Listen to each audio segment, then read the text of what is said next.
Okay, tonight I am reviewing the After Dark Horror Fest 8 Films to Die For.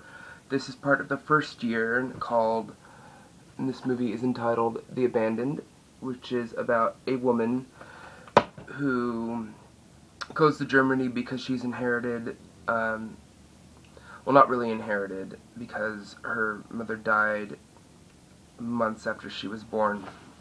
But she inherited this house in Germany, so she goes there and kind of gets a ride from a local up to this place that's kind of, seems like it's kind of shunned by the locals, like,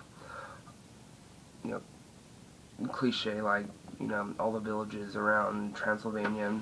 Don't go near that castle, that's where vampires live. Anyway, so she goes to this house, and it's super creepy, and it's super disgusting, and she meets this guy there who claims to be her long-lost twin brother. And so what happened was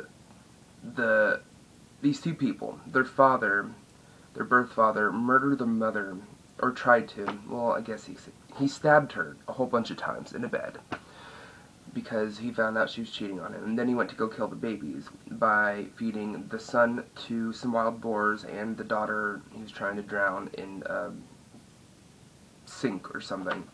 And then poof, the wife comes in and shoots him in the head. She drives off and kind of leaves the kids at this just kind of village, I guess, and then she dies there. And anyway, the whole thing is about these spirits trying to bring the family back together. And there's these doppelgangers, and they're after the two main characters, and it's really good. It keeps the intensity throughout the whole film. It doesn't start off with a huge bang, then kind of dwindle, and then bring back up the pace later in the movie. It's a steady tension built up until the final frame of the movie. It's really intense. Some really good gore moments. It's kind of a mesh up between The Shining and the Texas Chainsaw Massacre, which turns out to be a really good meshing mash of mushiness. So The Abandoned is really good. The acting is pretty good. The directing is great. The camera work, everything is just copacetic with each other.